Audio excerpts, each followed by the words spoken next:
There was a lot of buzz in Benzie County this spring. Bees are about to start producing northern Michigan's prized honey. It takes a dedicated beekeeper, too.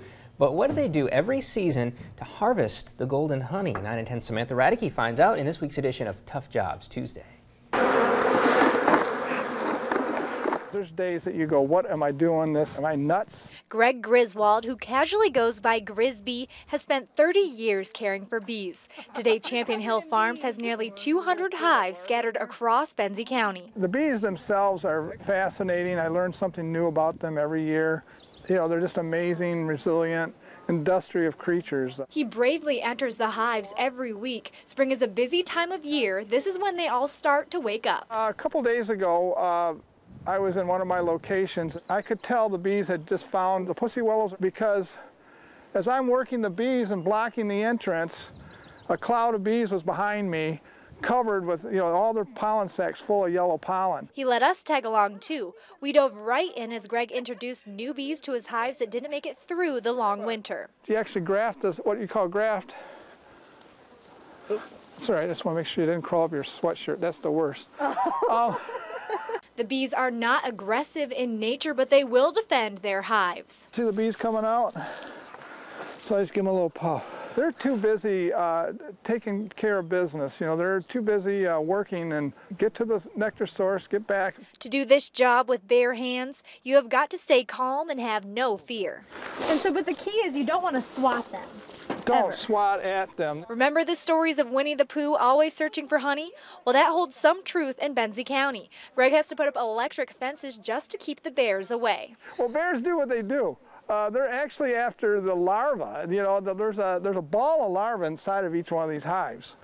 And that is what they're seeking, and the honey's kind of like frosting on the cake.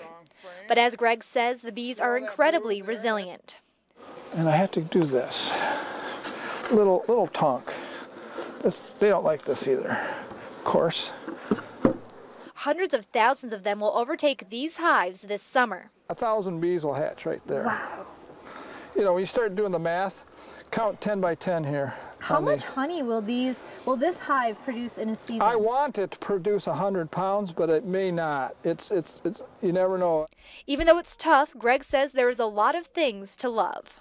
My favorite thing about this job is I'm outdoors every day. I see things every day. But it's not all relaxing. Lots of dirty work, like you said, hard work.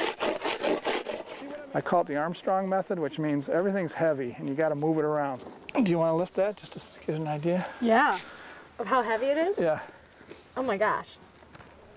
Yeah, it's quite heavy. And the bees are always surprising him. Something that's really bizarre that I don't know if it's bizarre, but it's a thought I finally came to the realization of is that a colony of bees can have 50,000 individual bees in it, but they operate like one organism. No matter how crazy his job may sound, Greg wouldn't trade it for anything. He harvests hundreds of pounds of prized honey every season and does this work with a smile. It's fun. I like it. Even though occasionally somebody will ask you, what is it about working with stinging insects what is it you like about that? I guess I don't even think about that part. In Benzie County, Samantha Radicke for 9 and 10 News at 6.